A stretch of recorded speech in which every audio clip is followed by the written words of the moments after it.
You should be very specific about when and where elementals appear in your dark fantasy campaign. A living wall of fire, a monster made entirely of stone, and an amorphous puddle of water are all inherently magical and fantastical creatures. Unlike a griffin or a troll, which are fundamentally creatures made of flesh, blood, and bone, and have some sense of groundedness to them, an elemental is manifested arcana. It's difficult to create an atmosphere of magic being rare and wrapped in superstition if you have these incredibly magical creatures like Jinn just kind of running about the place. I think any fantasy setting also steadily slips into high fantasy or cosmic fantasy once you start introducing realms of elemental magic where these creatures are clawing their way in from. My name is Byrne, and this is how to make elementals formidable in your campaign.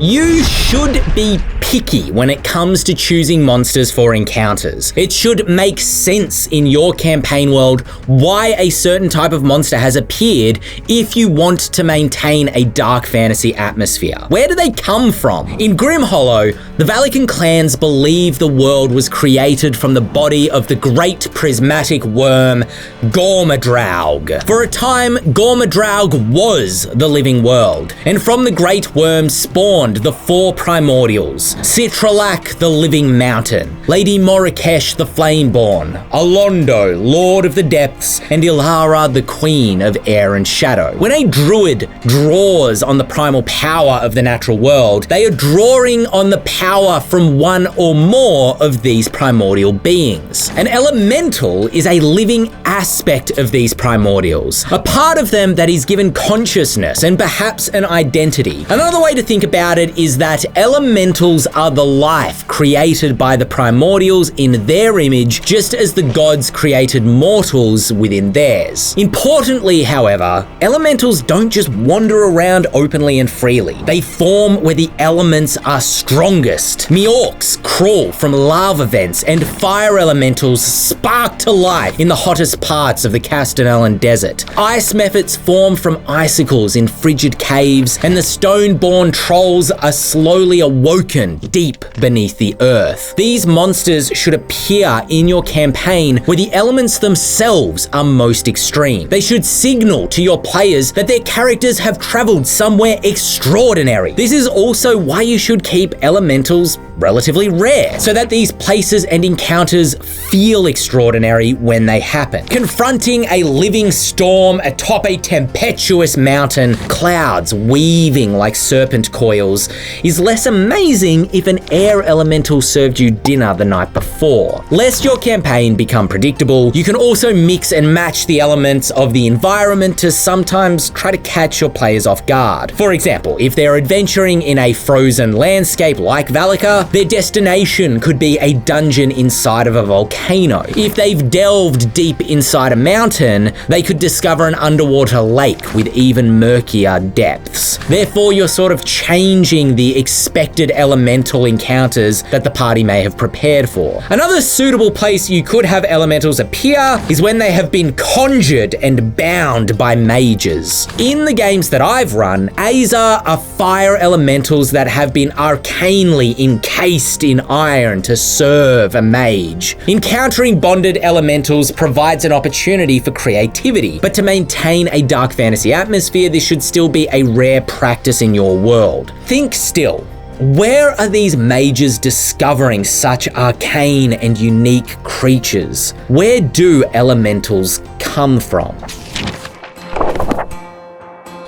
I've never really been a huge fan of the elemental planes as presented in a lot of tabletop fantasy fiction. As soon as there's a reference to the plane of fire or the plane of water, it just sounds like a fake place and the author couldn't think up a better name for it. But Muspelheim sounds like a real place and has an actual history that grounds it and makes it feel less made up. If we use Valican mythology from Grim Hollow once more as an example, the four surviving primordials do have their own realms indeed, But according to the Valicans, they aren't separate dimensions that require a magical portal to travel between. Etheirys is the corpse of Gormadraug, shaped into the place where mortals live, and it is located sort of geographically between each of the other primordial realms. It is where the other realms directly meet and therefore clash or find accord. And that is why you find every other element present in Etheirys. One could travel to Flameborn, the realm of Lady Morikesh, just by climbing down the throat of a volcano. The endless sea where Alondo isolates himself surrounds Etheirys, yet no mortal has ever been able to swim down far enough to meet the Lord of the Depths, which,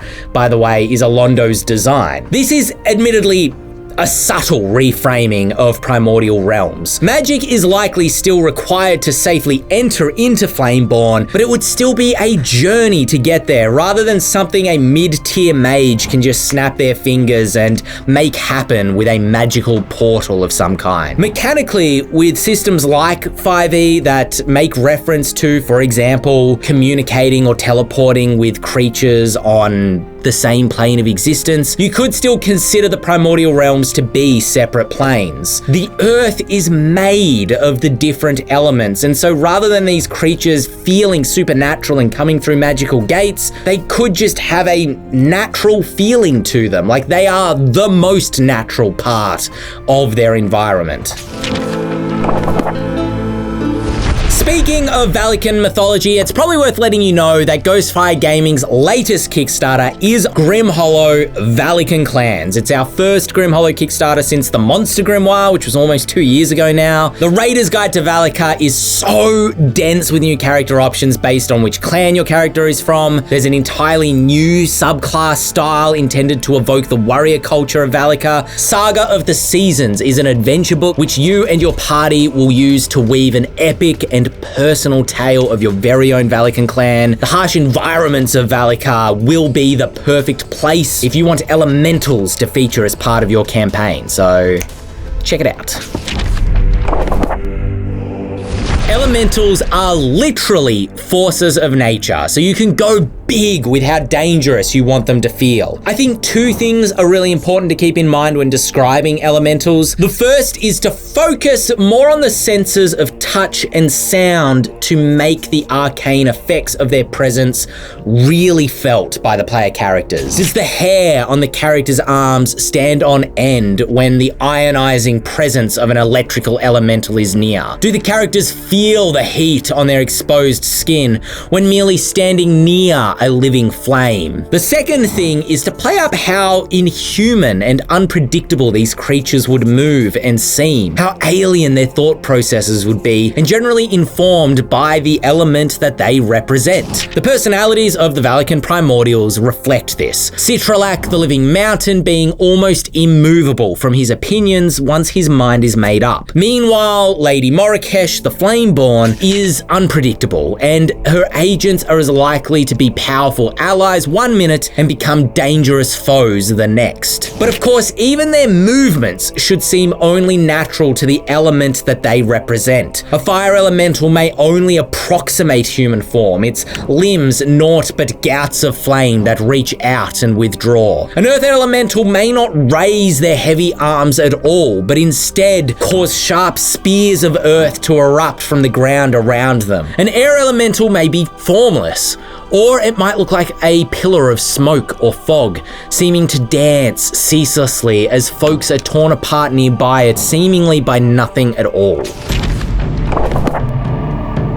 So let's talk about the mechanics of fighting an elemental, which needn't be a straightforward encounter if you want them to seem formidable. I think elementals really lend themselves to unpredictability and puzzle-like mechanics for your party to have to grapple with because of their innately arcane nature. How do you destroy air or water with a sword or spear? Does cutting the head off an earth elemental do anything if the monster formed itself out of living rock in the first place? face. I think it's a bit dissatisfying, honestly, for an elemental to be slain by simply getting hit hard or repeatedly enough with sword or spell, and damage resistances aren't the best solution to this problem, at least not on their own. Instead, create interesting win conditions that can surprise your party and may even act as a puzzle that needs to be solved. For example, a fire elemental might be able to regain hit points by absorbing energy from nearby fire sources like braziers and torches. When the fire elemental does so, the flame they're drawing from is extinguished. If the party watches and notices this, using their actions to extinguish other nearby flames before they can be used by the elemental in this way may be a way to shorten the elemental's lifespan. You could create a powerful lightning fulmination that can fire off lightning bolts, but when it's reduced to 0 hit points, it splits into 3 lesser versions of itself. Within a round or two, these 3 sparks will reform into its original form with all of its hit points refreshed. If a lesser spark is destroyed before the elemental reforms, it only comes back with half its hit points. And if there's only 1 spark left, obviously it can't reform at all. So the job of the party becomes destroying enough sparks when it splits apart before it reforms to make reformation impossible, and therefore eventually destroying the elemental. Give an earth elemental a breath weapon attack like a young dragon's. The stones of its chest open and slide outwards to reveal a molten core that explodes with fire. The stones then instantly slide back into place to protect its core. This attack is incredibly dangerous, but if your fighters and rogues ready their attacks to trigger when it happens, they can strike the very center of the creature. Not only does this circumvent the resistances an earth elemental has, but any hit against its core from a readied attack is automatically a critical hit. These puzzle elements help elementals feel like more than just creatures that can be injured like any other, and therefore truly eldritch and, dare I say, elemental. One small disclaimer: the intention of a puzzle combat encounter isn't necessarily to make the monster impossible to defeat if the puzzle isn't solved, but solving the encounter will save time, resources, and potentially injuries. If your players solve the puzzle of the encounter, they're gonna feel like absolutely professional monster hunters. If you have some further ideas for puzzle-style elemental monsters, please share them in the comments down below. The more ideas are shared, the more great experiences GMs can provide at their tables. If you want to get a further look at the Grim Hollow campaign setting, here's how to run an encounter with Etheris's unkillable monster. If you want to make corporeal undead formidable in your campaign, learn why you should start by not using undead in your campaign.